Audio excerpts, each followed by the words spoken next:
आदमी के अंदर 7 शक्तियां हैं जो आदमी को गुमराह करती हैं, अच्छाई करने नहीं देती। काम वासना, क्रोध, लोभ, मोह, अहंकार, मन, माया। ये 7 का चक्रव्यूह है, बड़े से बड़ा नहीं तोड़ सकता। कोई राम नाम जपने वाला, कोई भक्ति इबादत करने वाला इनसे बच सकता है, वरना नहीं। बड़े बड़ों के छक्के छुड़ा दिए इसने, देव महादेव तक को नहीं बख्शा, इतिहास गवाह है। तो इनके छल कपट से बचना कोई आसान काम नहीं है। मना रे तेरी आदत ने, कोई बदलेगा हरि जन सूर, चोर जुआरी क्या बदलेंगे तुम माया के मजदूर, अरे माया में मजबूर। मना रे तेरी आदत ने, कोई बदलेगा हरि जन सूर। आदमी को जैसी आदत पड़ जाती है, अपनी आदत को बदलना हरि भगवान के बस में हो सकता है, या हरि का कोई भक्त या कोई योद्धा शूरवीर पर्ण कर ले कि मैंने ये काम छोड़ना है तो छोड़ दूंगा, वो तो बदल सकते हैं। वरना अपनी आदत को कोई बदलना तो दूर देखता ही नहीं, दूसरे की तरफ उंगली जाती, यार वो गंदा, वो गंदा, वो ऐसा, वो ऐसा, पर भूल जाता है कि 3 उंगलियां तेरे खुद की तरफ हैं, कि तू कैसा, एक दूसरे की तरफ, 3 तेरी तरफ। कभी अपने बारे में भी सोच लिया कर।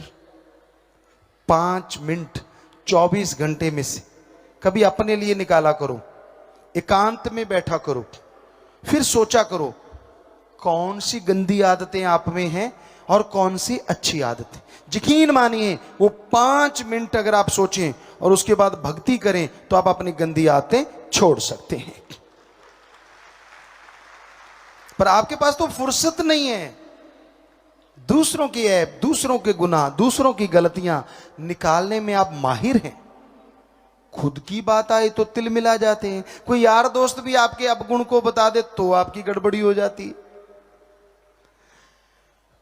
आपको एक बात बताते हैं, आदमी जो दूसरों में देखता है वो खुद में आ जाता है, और जो खुद में देखता है वो चला जाता है। ध्यान से सुनिए ये फार्मूला धर्मों का। जो दूसरों में देखता है गुण अवगुण, वो खुद के अंदर आ जाता है, और जो खुद में देखता है गुण अवगुण, वो चला जाता है। तो आप तो अपने अंदर यही देखते हो, मैं गुणवान, मैं ये, मैं वो, मैं फलां, तो वो चला जाता है। और दूसरों में देखते हो अवगुण, ये चुगलखोर, ये निंदा करने वाला, ये जुआरी, ये शराबी, ये फलां, ये गंदा, वो फलां। तो इसलिए धर्मों में लिखा है, दूसरों में देखना है तो गुण देखो और खुद के अवगुण देखो, ताकि खुद के देखी चीज अवगुण निकल जाएं और दूसरों के गुण आपके अंदर आ जाएं, आप गुणवान बन जाएं। तो ऐसी दृष्टि बना लीजिए, 1000 गुना करने वाले में भी कोई ना कोई गुण जरूर होगा। वो आपने ले लिया तो आप गुणवान बन गए, और 5 मिनट में अपने अवगुण सोचिए और वो निकल जाएंगे।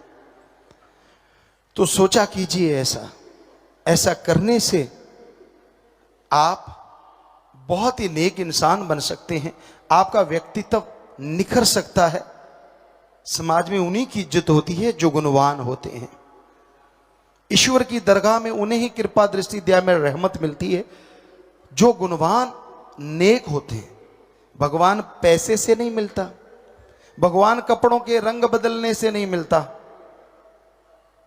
भगवान सिर में पानी डलवाने से नहीं मिलता। ऐसे मिलता तो मेंढक मछलियां कब के भगवान के पास होते। जंगल में जाने से भगवान मिलता तो जंगली जानवर भगवान के आगे बैठे होते। अरे उजाड़ों में रहने से भगवान मिलता तो उल्लू महोदय कब के मालिक के पास होते। ऐसे नहीं मिलता। मिलता है वो घर गृहस्थ में रहते, मिलता है वो ब्रह्मचार्य में, लेकिन मिलता उनको है जिनके दिलो दिमाग की भावना साफ होती है। चाहे वो राजा है, चाहे वो रंक है। वो नहीं देखता आप कौन हैं, वो नहीं देखता आपकी जात क्या है, वो देखता है क्या आपके विचार शुद्ध हैं, क्या आपकी उनके लिए कोई भावना है, या उसको भी मक्खन लगा रहे हो। 1000 की ठगी मार के 100 उसे चढ़ा रहे हो और खुद के 901 नंबर के बता रहे हो। ये भूल जाते हो कि आपके जैसा ही कोई उसे उठा के खाए जा रहा है। आप चढ़ाए जा रहे हैं, वो खाए जा रहा है, ठगी मारे जा रहे हैं और वो नजारे लूट रहा है। हम हिमाचल में गए, देवभूमि, वहां एक सज्जन मिले, हमने सत्संग किया। ऐसे ही बोले कि भगवान पैसा नहीं लेता, संत पैसा नहीं लेता। बड़ा खुश हुआ वो। हमें मिलना 100 या सैकड़ों या 1000 रुपया चढ़ाता है तो हम कहते हैं ये हजारों वाला है। हजारों चढ़ाता है तो हम कहते हैं ये लाख वाला है। अब लाखों चढ़ाता है तो हम कहते हैं करोड़ वाला है, और करोड़ चढ़ाता है तो हम कहते हैं करोड़ों वाला है। हमने कहा यार ये तेरा बाड़ा क्या है? कहता गुरुजी अगर कोई सैकड़ों चढ़ाता है तो हम कहते हैं ये 1000 वाला ठग है। 1000 कमाए होंगे ठगी से तभी हमें 100 देने आया है। लाख चढ़ाता है हम कहते हैं लाखों वाला ठग है, तभी हमें लाख देने आया अगर लाखों कमाए।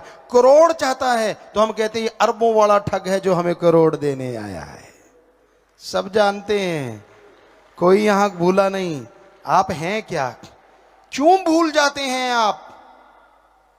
ये कपड़ा जो हम पहनते हैं कितनी जगह सिलाई की गई, और आपको पता है कितने लोगों का हाथ लगा इस पे? हमें पता है। हम किसान भी रहे, हर चीज में खुद करते रहे।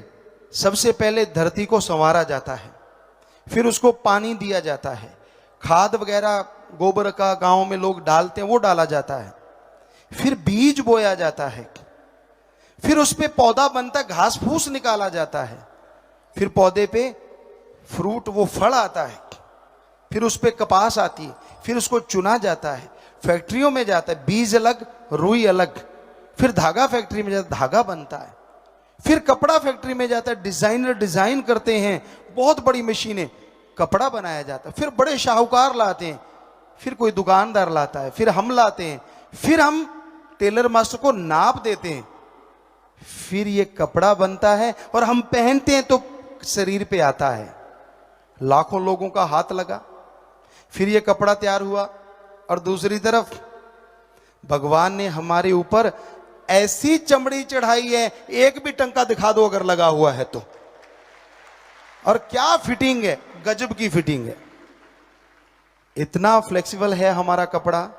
वैसे आपको करना नहीं चाहिए, आप इतनी तोंद बढ़ा लो तो बढ़ जाता है, साथ ही उसको वापस कर लो साथ ही आ जाता है ना कमाल का कपड़ा।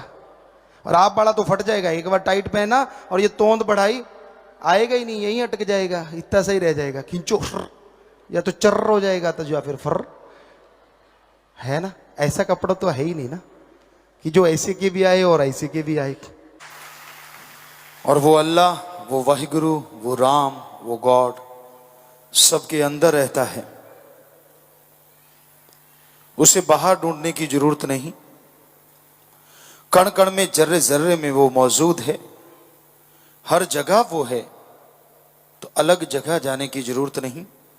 हां, सत्संग हमारे धर्मों में लिखा है, आना जरूरी है।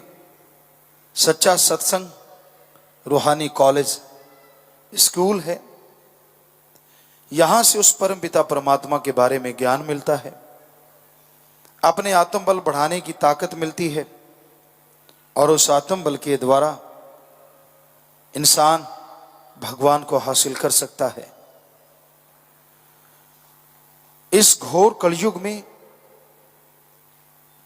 ठगी, बेईमानी, भ्रष्टाचार, पाखंडवाद चारों तरफ और बुरी तरह से छाया हुआ है। लोग स्वार्थ में डूबे हुए हैं। अपना उल्लू सीधा करने के लिए कोई कुछ भी कह सकता है, कोई कुछ भी बोल सकता है और किसी हद से गिर सकता है। लेकिन उस अल्लाह राम की शरण में जो आ जाते हैं तो उनकी लाज भी वो दोनों जहां में रखा करते हैं। कदम कदम पे बाजू पकड़ के संभाल लिया करते हैं। इसलिए उस परम पिता परमात्मा को हमेशा याद रखो। उसकी भक्ति करो। आप लेटे हुए हो या बैठे हो, आप चहलकदमी कर रहे हो या कोई कार्य कर रहे हो, यह जरूरी नहीं। जरूरी यह है कि क्या आप उस समय परमपिता परमात्मा को याद करते हो, क्या उसकी भक्ति इबादत उस समय किया करते हो।